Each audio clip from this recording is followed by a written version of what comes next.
դու գյուտարար ես, դու ունես միտք, բայց ուզում ես դա չասես, դրա մասին չխոսաս, որովհետև վախենում ես ուրիշը կգողանա ու կսկսի դա օգտագործել ու լրիվ հասկանալի, չէ՞, մտածելակ է մարդու ոնց է բնազդային բանն, ինչի պետք է իմ գյուտը տամ ուրիշները օգտագործեն, հարստանան։ Մենք տալիս ենք քեզ ի սկզբանե 17 տարի էր, եթե չեմ սխալվում։ Մենք քեզ տալիս ենք 17 տարի մանապոլայի իրավունք։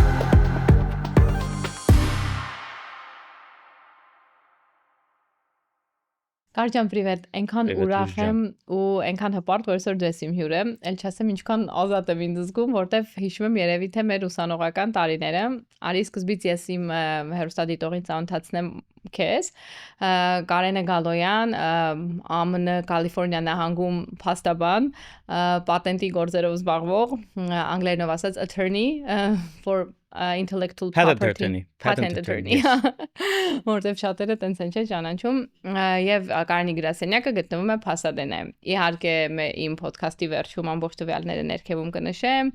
իհարկե ամեն ինչից կխոսանք այսօր կոնկրետ ինչա պատենտը միգուցե շատերը չգիտեն առհասարակ ինչա intellectual property-ն մտավոր սեփականությունը նույն ինքը բայց մինչև այդ ամեն ինչին հասնելը քանի որ իմ ոդքասթի արդեն գիտես մի մեծ մասն է կազմում իմիգրացիոն պատմությունը մարդկանց թե ինչպես են եկել ԱՄՆ ու քանի որ ես ու դու հենց տեղ ենք ծանոթացել հենց law school-ում կուզեի մի փոքր ներկայացներ նախ արդյոք արժեր այդ ամեն ինչը տառապանքը որ անցել ես մինչև փաստաբան դառնալու դաժան ճանապարհը արժեր թե չարժեր ու դժվար էր հեշտ էր լավ հարց է շատ բայց նախ ուզում եմ շատ շնորհակալություն հայտնել հրավերի համար ես էլ իսկական շատ ուրախ եմ ստեղ խոսել, կիսվել ու ինչու՞ չէ պատմել թե ինչ ճանապարհ ենք անցել։ Եկել եմ 2015 թվականին 10 տարի 10 տարի է, որ հիմա հետ եմ նայում, դժվար էր, բայց բացարձակ չեմ փոշմանում, որովհետև Ամերիկանը երկիրն է երևի որտեղ որ կամ միակ երկրներից է, ասենց ասեմ, որտեղ աշխատանքդ, որը որ քրտնաջան անում ես, գնում ես առաջ, չես նայում ոչ մի դժվարությունների, չես նայում ոնց որ անգլերեն ասում են noise-ին, հա կողքից, ով ինչա հասե, ինչ արե, իսկ դու հələ, չգիտեմ, տանջվում ես, հələ law school-ում ես, ոնց law school ես գնացել ես տարիքում, այդ ամեն ինչին որ ուշադրություն չես դարձնում, բայց այդ կա, ասա որ կա։ Իհարկե կա։ Ինձ այնքան էին ասում, մի տեսակ ամանչումել էի, որ ոնց դու տենց Հայաստանում դե քիչ շատից ինչ որ մի բանի հասած, եկել ես Ամերիկա, ինչի հեշտ բաներ հետևից չես գնում։ Որը որ չեմ ուզում բացաձայնել, բայց պարզ է բոլորիս, որ մանավանդ 2015 թվականին բումն էր, հա, տարբեր տեսակի հայկական բիզնեսների, տենց եմ անվանում այդ կատեգորիան, ու ինչ որ ուզում եմ lawyer դառնամ, դե 30 անց էի արդեն։ Դա ասա, ինչի ասա, որ 38 տարեկան էր։ Դե հիմա, հա, տենց, այն որ ամանչում են, չէ, այդ պահը չի իհարկե, բայց դե որ նայում ես արդեն երեխաներ, բան եւ այլն ու գնում ես նորից law school։ Իհարկե։ Բայց կար նպատակ, ու եթե նպատակը քո դիմաց դրված է, ու դու գիտես ինչի համար ես դա անում, բոլորին ով որ նոր է եկել, կամ եթե անգամ նոր չի եկել, կապ չունի։ Շուտվանից է եկել, բայց հասկանում է, որ չի զբաղվում նրանով, ինչ իրան բերում է հաճույք,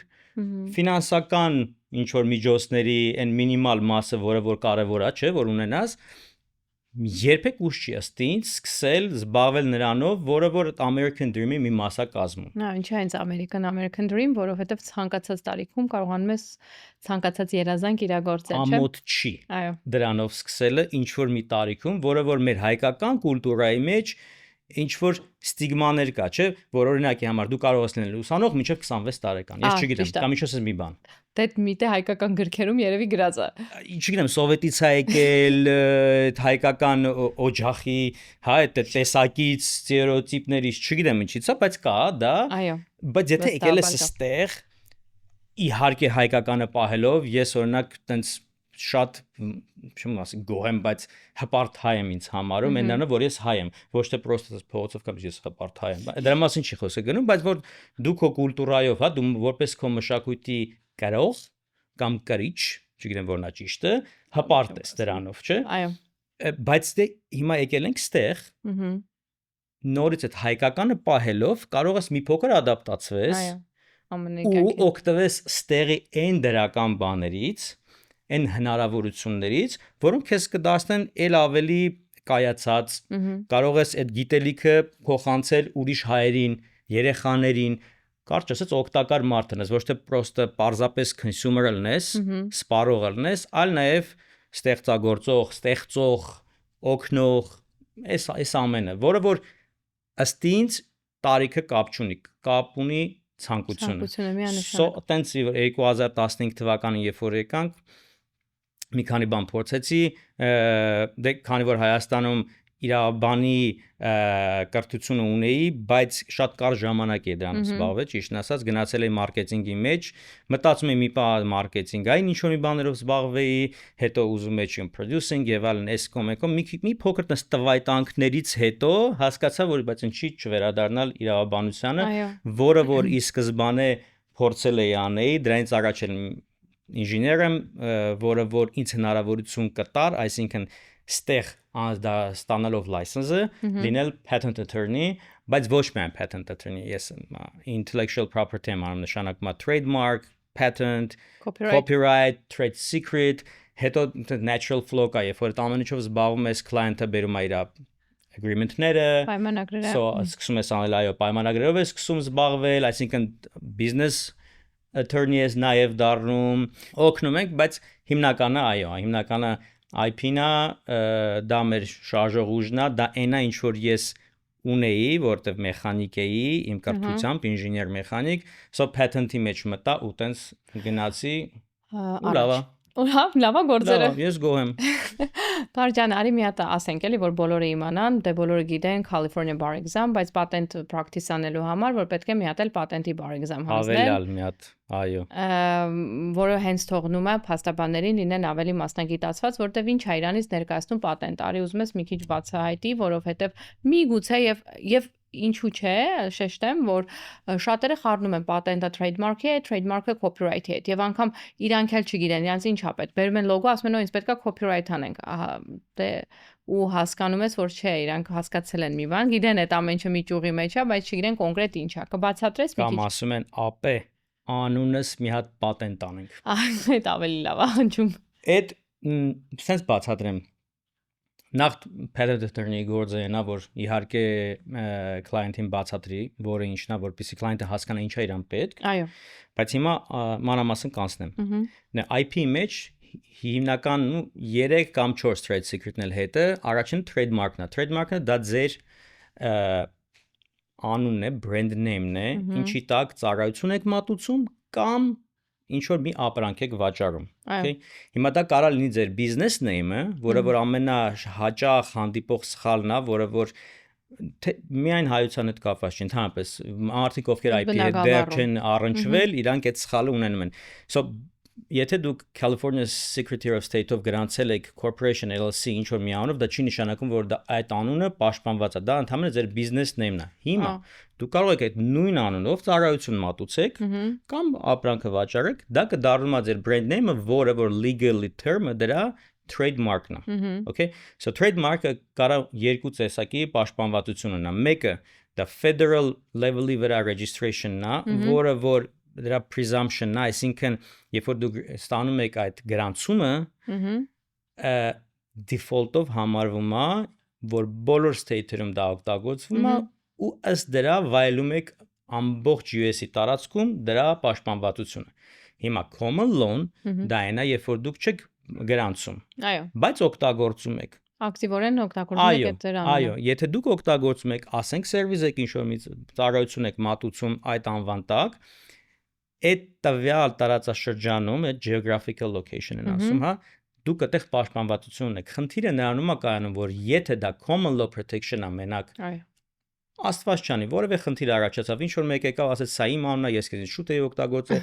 գնացիք հասակ դատարանում դուք պետք է հիմա ապացուցես, որ դու ես առաջինը, SSS թվականից սկսած, այս անունը օգտագործել ես,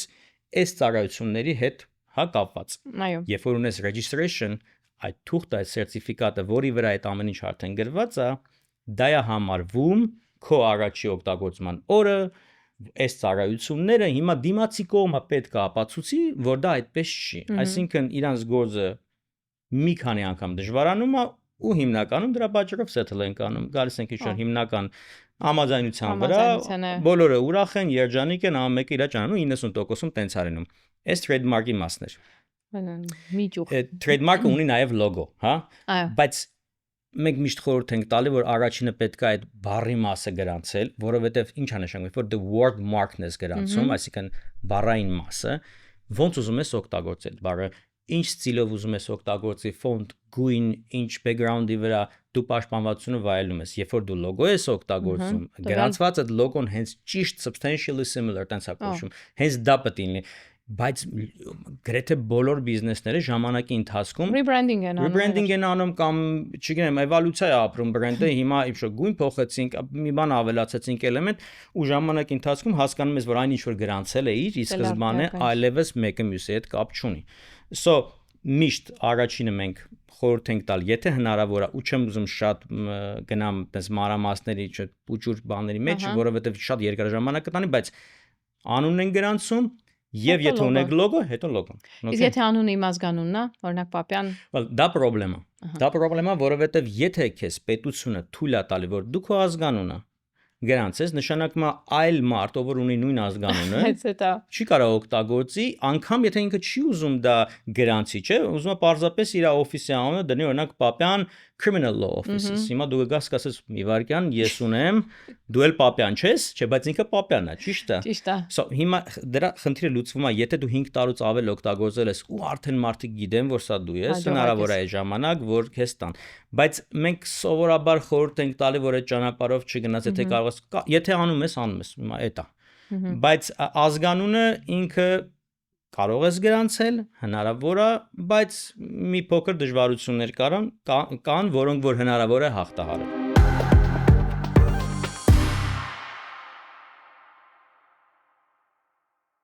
Կարջան, իսկ ինչ կասես հենց ինքը պատենտի վերաբերյալ, ինչ պետք է լինի, որ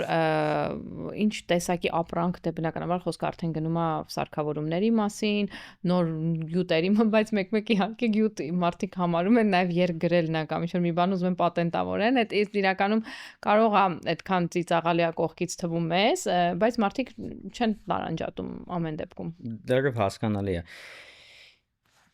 Գյուտը, չէ, ինչ է պատենտը, արտոնագիր քո գյուտի նկատմամբ։ Հիմա դրա մի քանի տեսակներ կան։ Մեկը design patent-ն է, որը ընդհանրապես ornamental aspect-ն է պաշտպանում, այսինքն արտաքին տեսքը։ Դա կիրառական ոչ մի մաս քո գյուտի չի ներառում այդ protection-ը։ Ընդհանրապես արտաքին տեսքն է, որ ասում ընդհանրապես չի նշանակում դա ոչինչ է։ Դա կարա շատ մեծ բիզնեսի մեջ տեղ ունենա ու իրականում գեներացնի բավականին մեծ գումարներ, ոնց օրինակ Apple-ի դեպքում այդ iPad-ի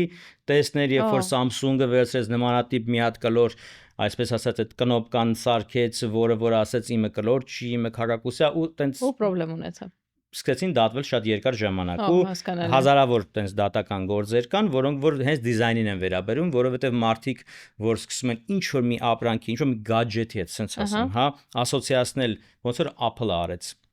տվյալ դիզայնը, բոլոր մնացածը ուզում են դա կրկնօրինակեն, որովհետև ինքնին արդեն մարդու ենթագիտակցության մեջ սա որակի ինչ որ մի հատ կրիտերիա է ստեղծում։ Որակի գրավական է։ Այո, որակի գրավական, մերսի։ Հիմա այդ design patent-ն է պաշտպանում, որը որ 15 տարվա ուժ ունի ու որը որ այսպես ասած maintenance fee-եր եւ այլն չկան,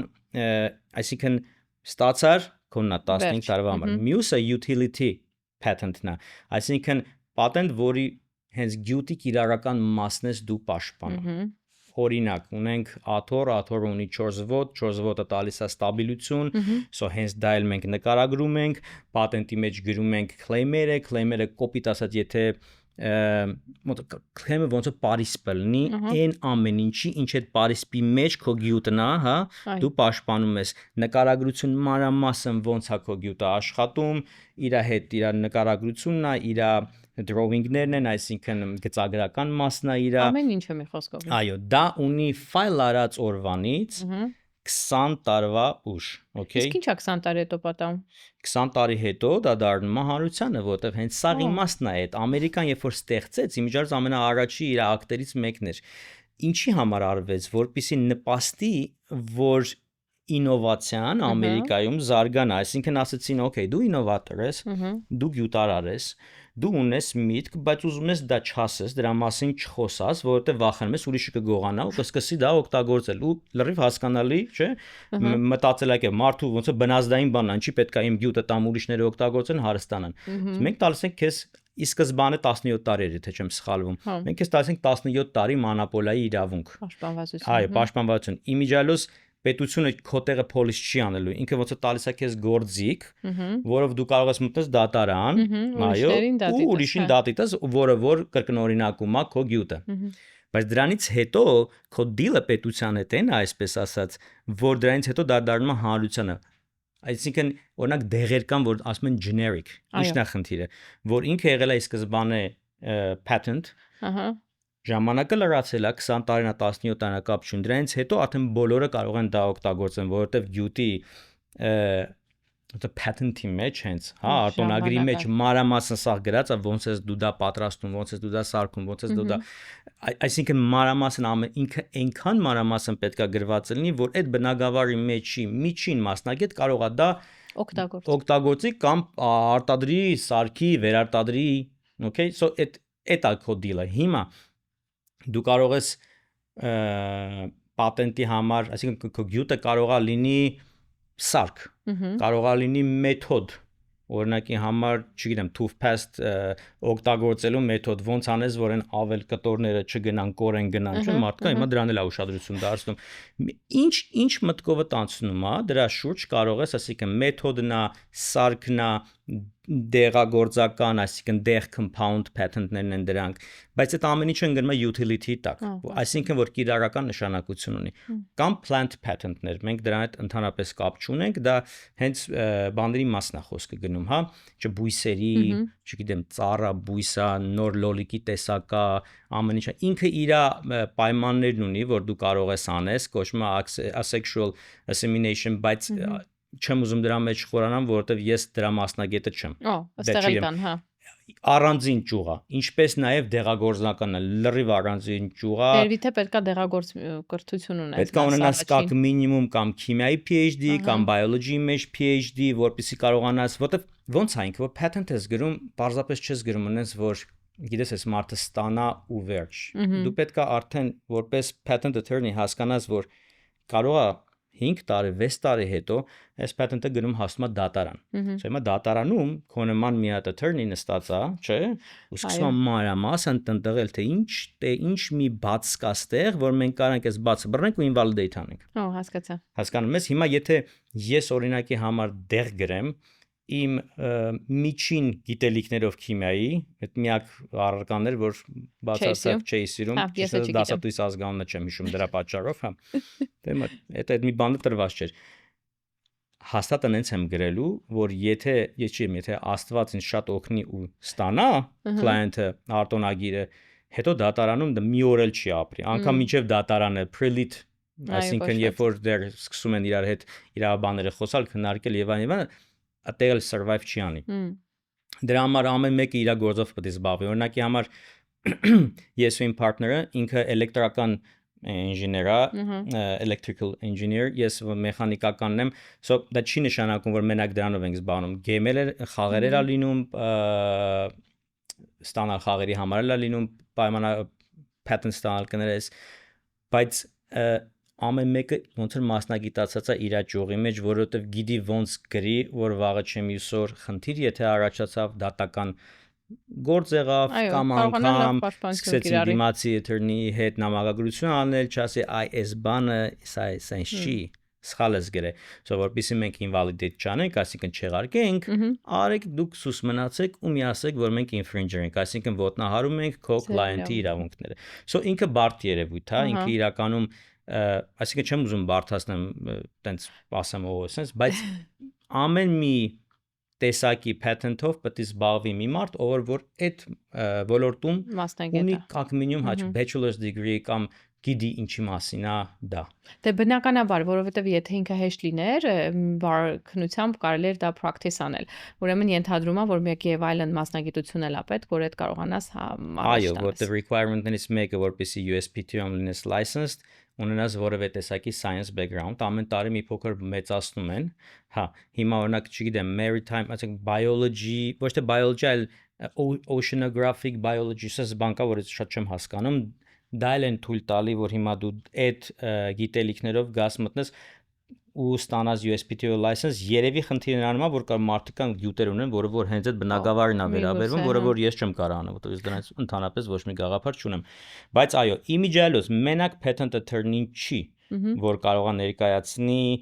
client-ին USPTO-ում, այսինքն իր համար հայտ ներկայացնի գյուտի։ Նաև կան agent-ներ։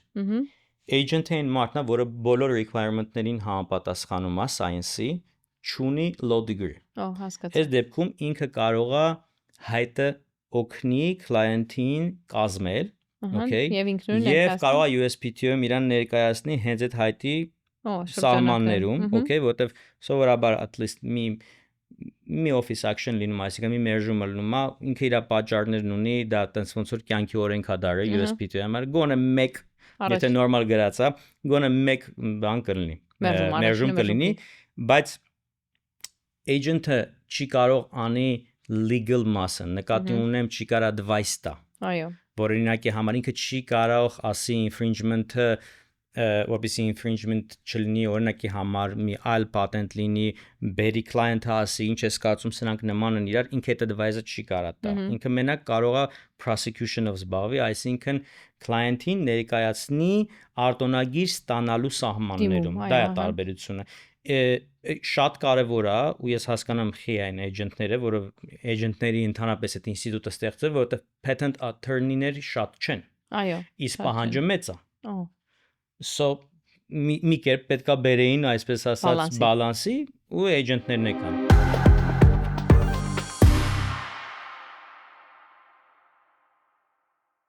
Նախ կուզենայի խոսես այս վերջի քո ամենահետաքրքիր դեպքերի մասին, որ ներկայացրել են ձեր գրասենյակ, որ պատենտավոր են ու հետաքրքիր մի գյուտ ասեմ, չգիտեմ, կամ նորամուծություն ասեմ, որ բերել են ու կարող ես կիսվել պատմել, եթե իհարկե client confidentiality-ին չես խախտի, ինչ որ մի կերպ կկարողանաս այդ մեզ ներկայացնել ու որ իմ հեռուստադիտողին էլ հետաքրքիր կլինի։ Քանի դեռ publication-ը, այսինքն որ արտոնագիրը ներկայացնում ես, ինքը publish անում, հրատարակվում է։ Մինչև հրատարակումը համարվում է confidential, so մի քիչ սահմանափակ եմ, չեմ կարող խոսամ, բայց կարող եմ խոսամ, որ մի հատ չեմ ուզում ասեմ տարեց, բայց տարիքով client ունենք, որը որ հետաքրքիր մտքեր է միշտ բերում, օրինակ վերջերս խաղեր հորինել, ինքը, որը որ հա բավականին իմ համար հետաքրքիր էր, վիդեո խաղ, չէ, խաղեր, որը որ խաղում ես ծովափնյա շրջաններում, այտենց beach play-ա ինքը շատ այտենց հետաքրքիր էր իմ համար ու իմ համար ամենահետաքրքիրն էր որ ինքը այդ տարիքում մտածում եմ մի խաղ, որը որ ավելի շատ երիտասարդության հետ է կապված։ Միգուցե երիտասարդությունից է հետը քաշ տվել բերել, հա, այս տարիք ու հետո իրականացրել է հայ ինքը գյուտարարա, հա, շատ լավ մարդ է ու միշտ ինքը ոնց որ մեր հիմնական ոչ թե հիմնական, այլ պաստարանի կլիենտ որ ասում են, հա, գալիս է վերադառնում, միշտ նոր մտքեր ունի ու ինչն է հետը ոնց որ ուրախացնում է որ անգամ այդ տարիքում մարդը ուղեղը նոր բան է ստեղծում։ Այսինքն չի give up չի անում։ Հա, ինչ որ հա մտածում է, մտածող հայի տեսակը, հա։ Շատ լավ է։ Իսկ մի հատ ուրիշ հարց նայ, երբ որ երկիչները փորձեմ մի քիչ էլ ավելի նենց հարցեր տամ, որ մեր հետևորդին էլ հետաքրքրի։ Երբ որ երկիչները երգ են գրում կամ երաժշտություն են գրում, թե բնականաբար դա պատենտ չի, դա trademark չի, դա ավելի copyright-ի մեջ է մտնում։ Այո։ Էլի ոնց եք ստուգում, օրինակ ես եմ երգ եմ հնարել, մտածում եմ ես եմ հնարել, բայց բարձրացնում Թուրքիայում կամ չգիտեմ այնտեղ մի հատ Հունաստանում ինչ որ մեկի երաժշտության ներքո հայկական բառեր եմ գրել։ Ինչ որ մի կերպ դա ստուգվում է մեկ, թե ոչ, եւ եթե ոչ կամ այո, ոնց ես կարող եմ դրա նկատմամբ ունենալ իմ իրավունքները։ Այո։ Copyright-ի իրավունքը ինքնին է ստեղծվում, երբ հենց գործը ստեղծվել է։ Այսինքն copyright-ը վերաբերվում է եւ երաժշտությանը, եւ գրականությանը, երբ ճարտարապետությունն է հիմա մտնում դրա մեջ, բոլոր տեսակի կրեատիվ աշխատանքներ, որոնք ստեղծվում են, ստեղծված օրվանից դա քո copyright-ն է։ Հիմա դու copyright-ը register ես անում նրա համար, որպեսզի օգտվես որոշ օրենքի տեսանկյունից benefit-ներից, այսպես ասած, դատարանում։ կոչվում է statutory damages։ Կներես կարճան ընդհատեմ որտեղ ես register անում։ Հենց կոնգրեսի հետ ես, Congress Library-ի հետ ուղարկում ես, իրանք մեծ շատ վատ համակարգ ունեին, որը որ հիմա սարքել են նոր, այսինքն խեմ ասում դա, որովհետև ինքը մարդը ստեղծարարը, որ նոր երգ ա գրել, այդ հնության պատճառով շատ դժվար է իրանց ստեղծել, բանը register անել, որովհետև գաղափարը հետևյալն է, դու ես ստեղծել, մի քանի հասկա պատասխանում ես, տալիս ես copy-ն քո աշխատանքի եւ դա համարվում է registered։ Մեկ կամ երկու ամիս հետո գայս է։ Հիմա ես շատ հեշտ ներկայացրեցի, իրականում տենց այնքան հարցեր ա գրած ու ոնց որ help section-ը դրանց չկար։ Ստիպված մարդիկ գայս են իրավաբանի մոտ։ Իրավաբանը սկսում է հարցել տալ։ Մարդիկ ինքը ստեղծագործող խառնվում է, որտեղ ասում է, դե չգիտեմ։ Հիմա օրինակի համար թե երգ ես գրել, երգը երաժշտությունը դու ես գրել, բայց aranjerovщик, չգիտեմ հայերեն ոնց է, աշխատել է վրան, թե չէ։ Եթե ինքը աշխատել է, ինքը մի նոր բան ստեղծել է, թե չէ, որտեղ անհնարին է սովորաբար մի նոր բան ստեղծում է, սա ինքը դառնում է co-author, հասկանում ես։ Հիմա գործը publish եղած է, թե publish եղած չի։ Հասկանալի է։ Ամեն տեսակի գործ իր կրիտերիաները ունի, դա publish եղած է, թե չէ։ Հիմա որ համակարգը նորացել են, մի փոքր այդ հարցերի պատասխանները ավելի հեշտ է, բացատրություններ կա, բայց էլի, որպեսզի ճիշտ registration process-ը գնա մաքսիմալ կերպով նորմալ, hard, ալա իրավաբանի իհարկե դիմել, ու դրանով դուք ստանում եք այդ պաշտպանվածությունը, որ դատարանում իրավունք ունի statutory damages ուզել, որը որ նշանակում է պետք չի ապացուցել քո վնասի չափը։ Այո, ընդհանրապես Statutory hence damages-ներ կան։ Հիմա ցավոք սրտի խոսամ Հայաստանի մասին, որովհետև ամերիկյան ստեղծագործողները իրանք բոլորը դա անում են։ Եվ բոլորը երևի տեղեկացված են համել դրա մասին։ Թե իրանք են անում, թե անում են իրավաբանի միջոցով կապ չունի։ Բայց անում են։ Բայց հայկական մեր ցավով եմ ասում, այդ կուլտուրան որ չի եղել, որովհետև դրա ինստիտուտ չկա Հայաստանում, copyright-ի օրենքը կա, բայց գրանցելու ինստիտուտ չկա։ Դժվարանում էին, ստեղ խնդիրներ ունենում։ Շատ անունով ստեղծագործողներ, երգիչներ, իրանց երգերը ստեղ վերցնում էին ուրիշները,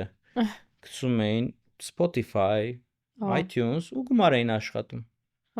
So, երբ որ չունես registration, հիմա մենք պետք է գնանք դատարան։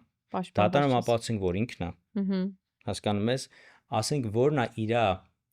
այսպես ասած damage-ը, վնասը, ֆինանսական վնասի մասն է խոսքը գրում հիմնականում։ Եթե վնասը ասենք $20,000, բայց այդ դատական գործը կարա 60-ից պլյուս գնա։ Հասկանում ես, իսկ երբ որ դու ունես registration, դու ուղարկում ես դիմացի կողմից sim registration-ն, հա։ Yes, statutory damages ու registration-ը պետք է ստեղծ publishing-ից 3 ամիս ընկած period-ում լինի, եթե շատ ես սպասում, էլ չես կարող անես։ So հիմա դիմացի կողմը գիտի, որ դու կարող ես գնաս դատարան դիմես, statutory damages ուզես, ու որը որ more or less այսպես ասած հեշտ կտրվի քեզ։ Ու արդեն շատ ավելի բան դառնում, պաշտպանված կնես, դիմացինը ուզում է քո հետ խոսա, հասկանա, պատասխանում է քո email-ներին, հասկանում ես, որտեվ գիտի, որ խնդրի մեջ է։ Իսկ այն դեպքում այդքան է խնդրի մեջ չի, որտեվ գիտի, որ այս երաժիշտը չի գնալու 60-ից 1000 գումար ծախսի 10,000-ի համար, օրինակի համար, ցավոք սրտի թվերից ենք խոսում, բայց դա իրականություն։ Դե հա, ինչ կա այդպես ասում պրակտիկայի վրա եւ շատ կարեւոր է հասկանալ արդյոք ոնց գտնել այդ իրավաբաններին, օրինակ ձեզ մոտ Կարջան, հիմա այնքան ինֆորմացիա ես տալի, ինչքան մենք այդ դասեր իրար տանցել ենք, բնականաբար ես շատ քիչ բան եմ հիշում։ Դու քո մասնագիտության մեջ ես այսպես ասած ասդարը։ Բայց եթե անձնավորություն ուզում ա գա խորհրդակցի, օրինակ խորհրդատվությունը այս բնակավարում վճարով է անվճարը։ Օրինակ, որտեվ մի բան ասեմ, էլի մեր իրականության մեջ, եթե անոտ իրավաբան ա, դու էլ մի հատ էլ գրասենյակ ունես, վեր դու աշխարհի անհասանելի մարդն ես ու աշխարհի ամենաերևի թանկ վճարվող կամ չգիտեմ, վայ, այդ լոյերների հետ խոսալ չի լինում, մի բար խոսում են, $1,000 են գանձում։ Օրինակ իմիգրացիայի մեջ կոչվում այդ flat rate fee-ն, չգիտեմ, personal injury մեջ contingency-ն է, այ ձեր բնակավարում պատենտի մեջ, որ մարդիկ չվախենան, որտեղ միգուցե այդ խոսքը գնում է հազարների մասին, ոչ թե 10,000-ների ու մի միլիոնների, որ միգուցե ավելավա դիմեն նախապես պաշտպանված լինեն, հետո էլ կարողանան իրանց խախտված իրավունքները ավելի շուտ վերականգնեն։ Հասկացա հարցը։ Մենք սովորաբար hourly չենք charge-անում, այսինքն client-ից չենք վերցնում, ասում վերջում, գիտես ինչ կա, ասում ենք 10,000 retainer մեզ տուր, հետո ասում ենք այս գործի վրա 20,000 ենք աշխատել, հա, հոպ բրծավ, էլի փոխտուր, չէ, տես բան չկա մեր մոտ, մեր flat fee-ը հիմնականում։ Եթե գնում ենք litigation-ի կողմ, այդտեղ չես կարող flat fee անես, որովհետև դա չգիտես ինչքան կտևի։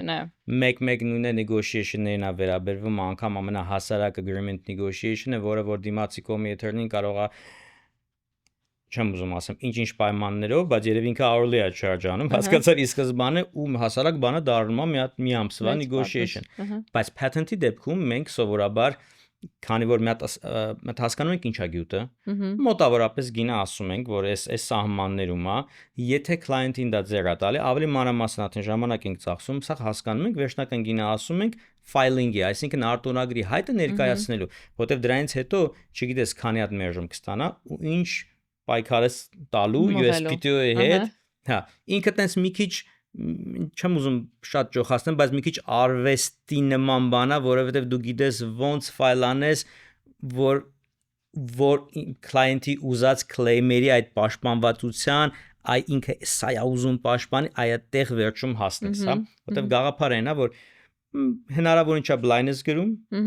հետո կամաց իջնում ես։ Հիմա ես չեմ կարող առաջի անգամ խոսալուց գին ասեմ, որովհետև պետքա մարդու հասկանամ գյուտը ինչա, նայեմ, նստեմ ժամանակ ծախսեմ։ Մենք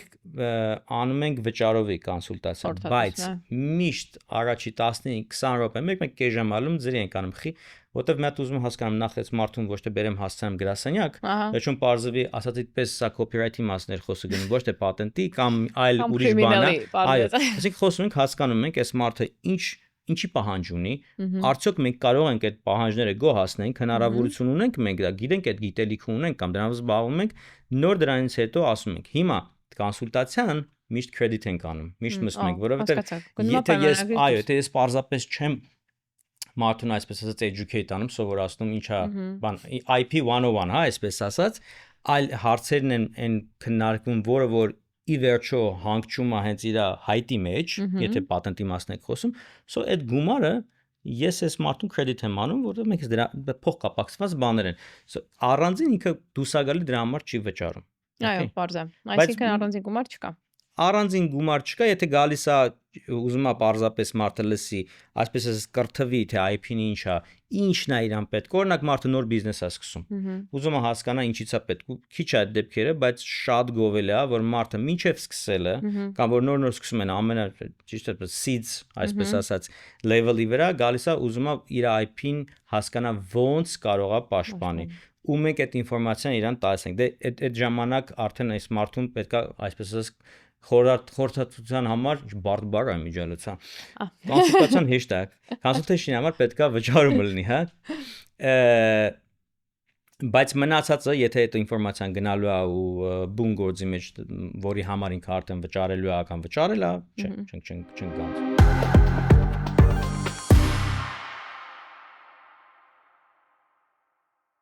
Իսկ կպատկերացնես մի օր, որ դու օրինակ քո մասնագիտությունը կփոխես, մասնագիտությունը դե բնականաբար չես քանից հետո, բայց ուղղվածությունը կփոխես ու ինչ որ մեկ այլ բանով կզբաղվես։ Ասած այդպես մասնագիտությունը չեմ փոխի,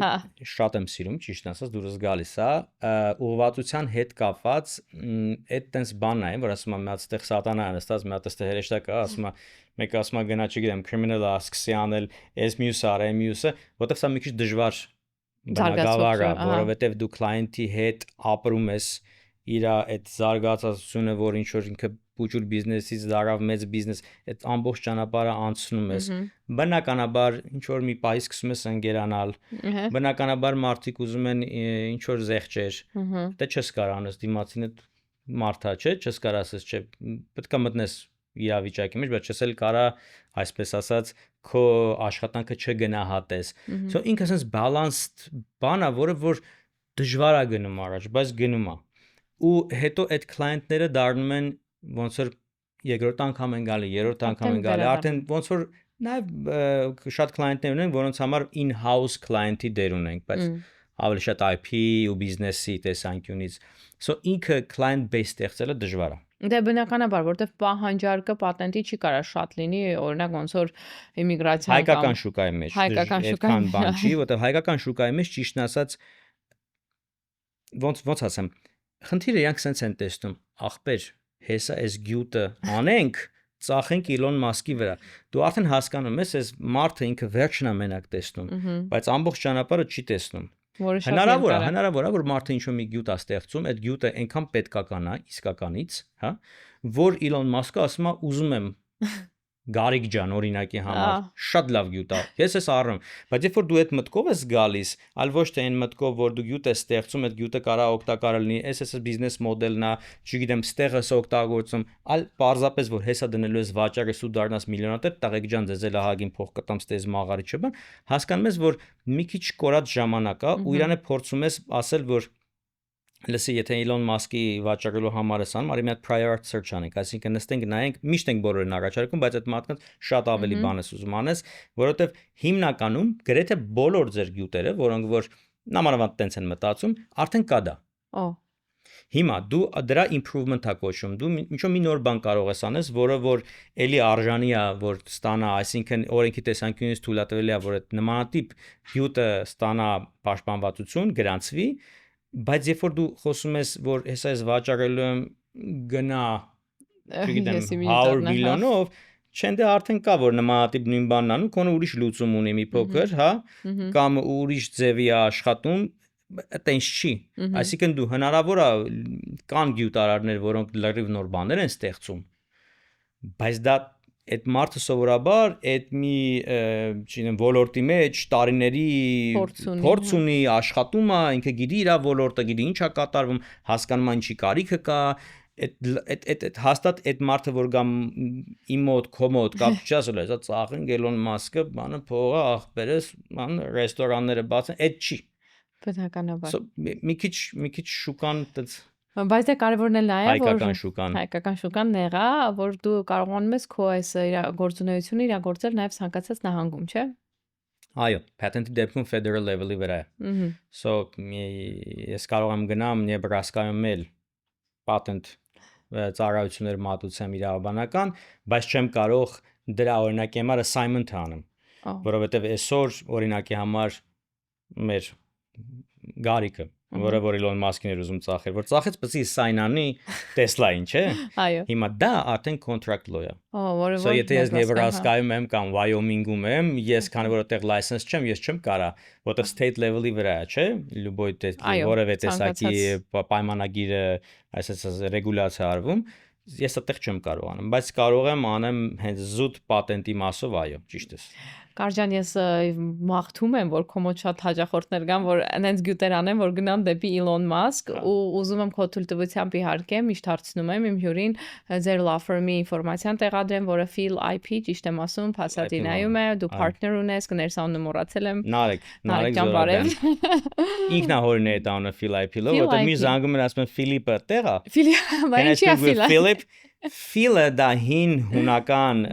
լեզվով նշանակել է սեր ինչ-որ մի բանի նկատմամբ։ So երբ որ ինքը անունը հորինում էր, ինքը ուզում էր ասել սեր դեպի IP, բայց բացի իրանից ու հիմա ով որ կտեսնի այս podcast-ը, բոլոր մնացած չեն հասկանում, մտածում որ դա Ֆիլիպ կա նստած, հա։ So ես միշտ հումոր եմ անում, ասում մենք Ֆիլիպսի առանց սեն ենք։ Ատենց էջ դա իշել է կարևորը։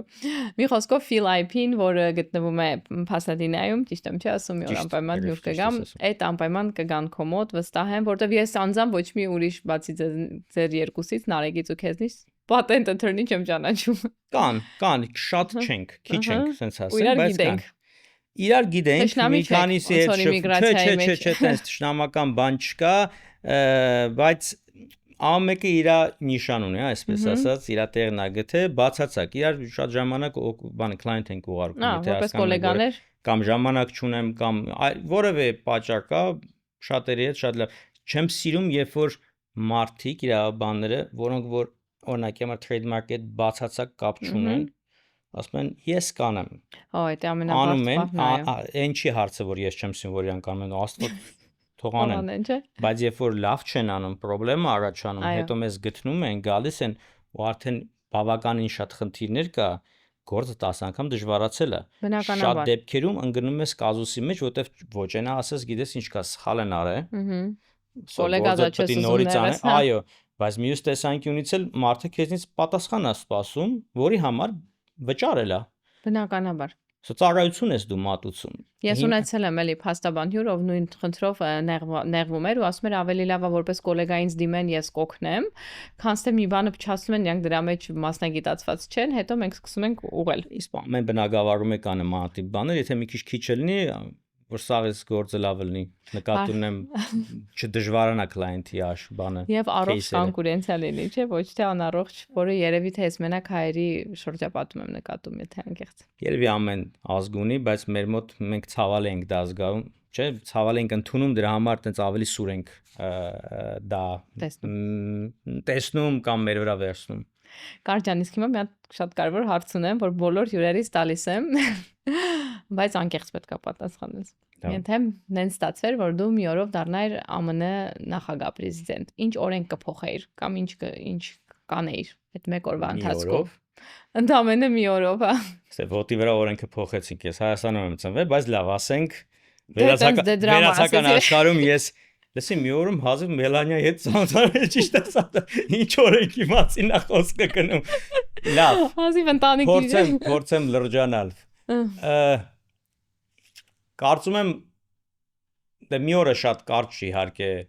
ժամանակահատված է ինչ որ լուրջ բաներ անելու, բայց Սպիտակ տանը կարս արագ մի քանի բան ստորագրել։ Մաքսիմալ կերպով 3 երեխայի հայր լինելով ու տեսնելով թե ինչ է հիմա աշխարհում կատարվում, կփորձեի ամեն ինչ անել մի օրվա ընթացքում, որ այդ ցավը որ կա տարբեր երկրներում Գազանա, Ուկրաինանա, այդ հիմնական պատերազմով երկրները։ Այդտեղ կանգներ կռիվ։ Այո։ Գոնե ինչ որ ժամանակով։ Շատ լավ բան մտածեցիր։ Մենակ դա։ Մերսի Կարջան, չես պատկերացնի ինչքան հաճելի էր քո հետ ունենալ այս ոդքասթը։ Կարամ գաղտնիքը բացեմ, որ ոչ մի հատ քաթ չի եղել։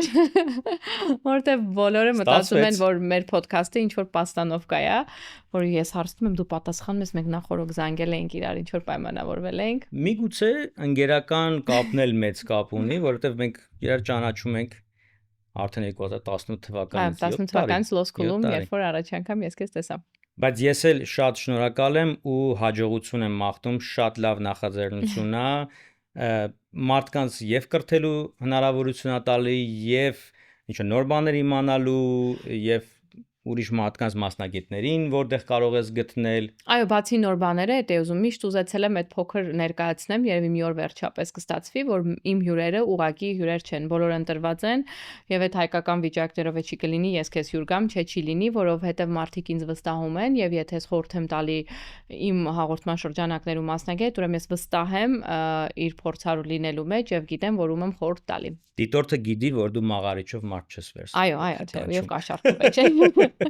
Մերսի Կարջան, շատ։ Քեզ շնորհակալ։